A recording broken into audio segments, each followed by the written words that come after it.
Hey everybody, thank you for joining me once again to another episode of the Tamara Tamu Collective where dreams have no filter. So today we are going to be talking about the resurgence of issues. Okay, what do I mean by that?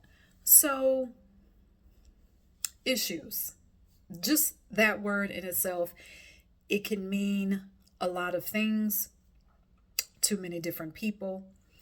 But when I talk about issues for the sake of this video, I am talking about traumas. I'm talking about triggers.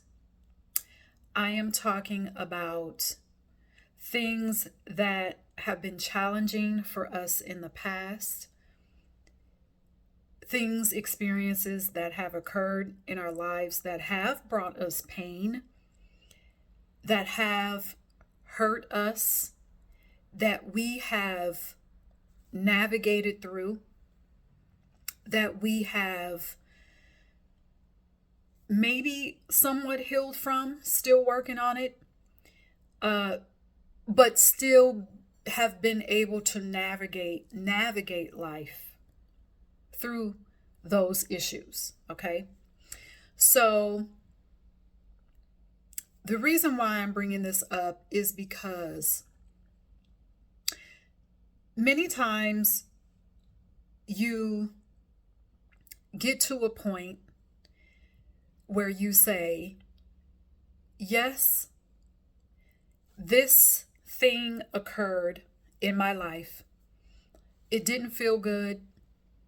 It affected how I relate to myself. Therefore, it affected how I relate to other people. It caused me to think a certain way. It developed triggers for me or anxiety for me that was never there before. But I can say that I am working through it, and I'm working through it, and I'm living my life. Okay, I am not a victim to it,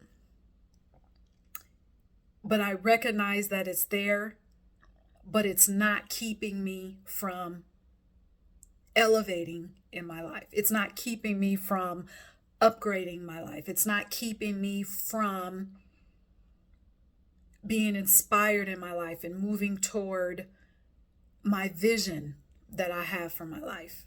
Okay, let's say you're to that point. Sometimes what keeps us at a certain level and what keeps us in a continuation or a loop of constantly identifying with those same issues over and over again, a lot of times it's what we're listening to. What we're listening to. It could be, or even what we're reading, or the environments that we find ourselves in.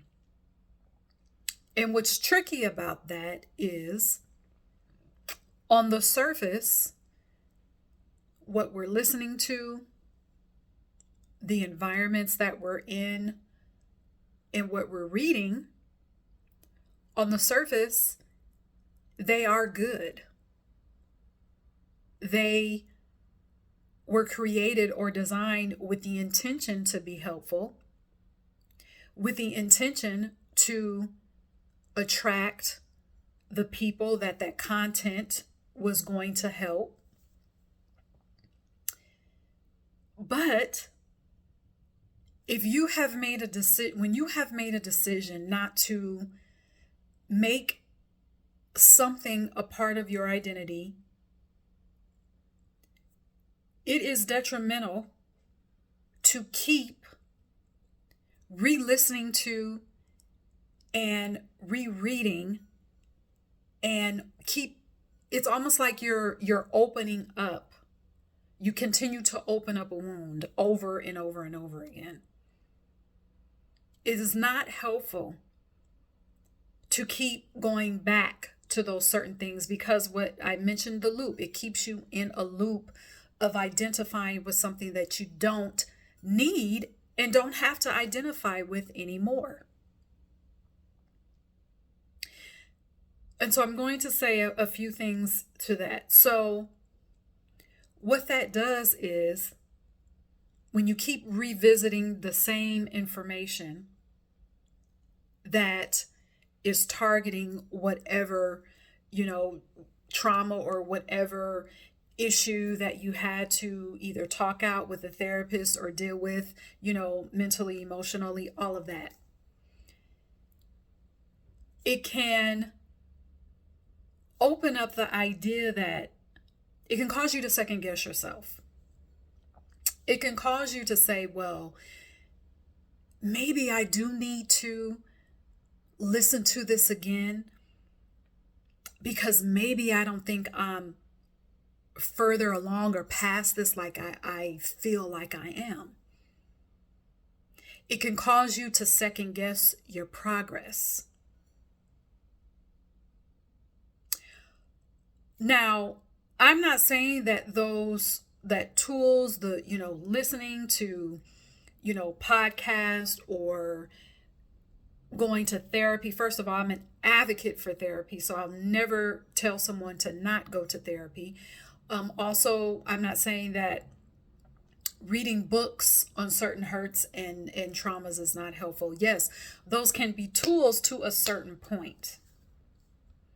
They can be tools to a certain point. Then at some point you have to integrate the content that you've gotten, the help that you've gotten from that. And integration is where you get out of the loop of identifying with a certain pain or identifying with a certain trauma. For example, and this is not, what I'm going to say is not going to be probably a popular thing, but anyway, this is my channel. So the popular thing among a lot of coaches, especially, and not just now, but it seems like it's been a thing for the last few years, is this idea of shadow work. Okay, your shadow work, really, a shadow there are aspects of you that you haven't tapped into, or you're afraid to, or that it's there, but for many reasons, you're afraid to go into it, to address it. Now, shadow work is a helpful tool for those who have never addressed certain things in their lives. Shadow work, that is a tool that can be helpful for those who aren't even familiar with what that phrase even is. Or if for example, okay, this is not what this video is about, but let me just give you an example of what shadow work could be. Let's say that you have some anger. The anger is resting there, but you try to ignore it because you may have told yourself, well, your anger at another person, but maybe you don't want to address the anger because you're saying, well, this person, how can I be angry with this person when this person has helped me in the past? Well, the person helping you, okay, that you holding on to anger is not stopping that person from helping you. But for the sake of your growth, addressing the anger and just being able to say, I feel anger towards this person, that is the beginning of shadow work. That is an example on a very small scale of what shadow work can look like. So anyway, but let's say that, you've addressed it. I mean, really, looked at it head on. And you're saying, okay, I've addressed that, and now I'm progressing in my life.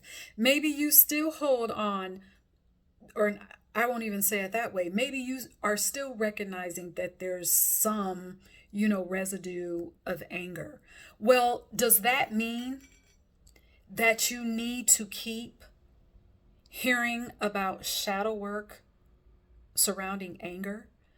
Does that mean that you need to keep reading books about how to deal with your anger?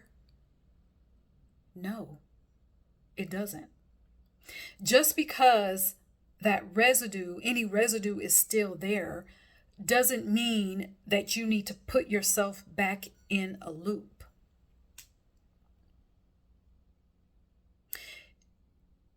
Just the fact that you have been able to continue on, with life, that right there is saying that the information and the help that you got before, you have integrated that. It is something that you have practiced over time.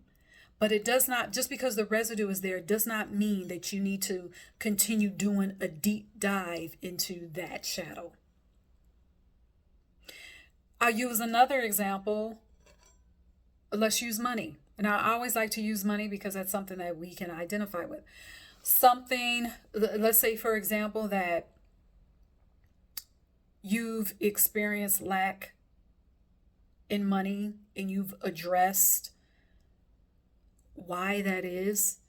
You've addressed the limiting beliefs and the programming that you have that you had around money. You know where it came from. And you're going through life. You're starting to see increase in your dollars. You're starting to accept money when someone offers it to you. Things like that. Do you need to keep listening to videos and podcasts that say this is why you're broke? No. But a lot of times that is why people are in a loop, because they keep identifying with things that they don't want to identify with. And now I get a lot of times those titles are clickbait to get you to click on them. And perhaps that was not the intention of the person, creating the title. But again, we have to go back to words and how powerful those words are. This goes back to the power of our words. Now, we may not be saying, okay, I'm going to watch this video because I feel, and I don't even want to say the word, because I feel a certain way. We may not be saying that, but just the fact that we've identified with that, it keeps you in a certain vibration, in a certain loop. And then we wonder why, okay, why am I not getting past a certain point? Yes, I'm seeing some growth. I'm seeing some progress, but there's a hump that I haven't been able to get over, that it feels like I'm struggling to get over. It's because of what you're listening to. Another example that I'll use when it comes to business. What do we see a lot with ads that, claim to, or organizations that want to help business? We see small business. We see words like struggling business. And again, the intention of the organization or the person making those ads or providing a certain service to business, it may not be their intention to keep people in a loop. However, when you are trying to progress, again, we're talking about vision here. When you are embracing a higher vision for yourself, you have to be careful. You have to be mindful of what words that you are identifying with, or what information that you constantly find yourself listening to, and then wondering why there's no progression. So back to business. So I stopped because I couldn't, when I first started, my first business was an apparel business. And, at the time, of course, when you start a business, you start a business, first of all, because it's something that you're passionate about, something that you love. And of course, you want to see it bring in income, net income. You want to see net profit, all those things. Well, I wasn't seeing that, but yet I kept identifying with struggling business, small business. Now I'm not saying small equates to unsuccessful business. I'm not saying that. Pay attention. I'm saying those words, again, can keep you in a loop. And it kept me in a loop, and I couldn't figure out, okay, what is going on here? I'm going to, these seminars for small business. I'm applying for grants for struggling businesses.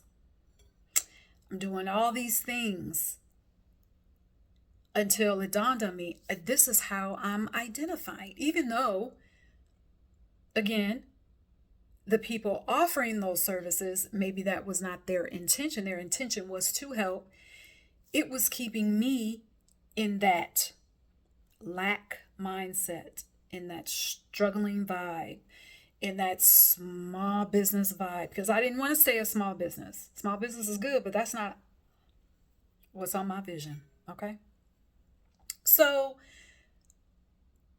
we have to be, and I'll also use this as another example. Say, for example, that you want a job, you want another job, or you lost a job, you're looking, for another career. And I'm going to say something that, again, many of you may not agree with this, but this is an example I'm going to use. So let's say that you've been doing all the things that I guess would be logical, would be practical in getting another job. You've gone to, you've had, your resume reviewed, you've had the perfect cover letter drafted. You've gone to career fairs where you've got all these people who don't have a job that are lined up waiting. And you see where I'm going. If you're constantly putting yourself in that environment, surrounding yourself with people who can't find a job, who are trying to find careers, you have to think about what that's doing to your vibration. So that's another example. So you have to be mindful of what you're listening to, what you're identifying with. And so that's what I wanted to say. And again, I want to emphasize this too. It goes back to words.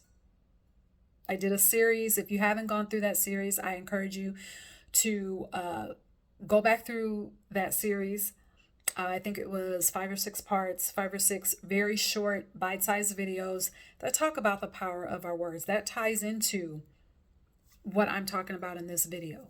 So thank you for watching. And until next time, cheers.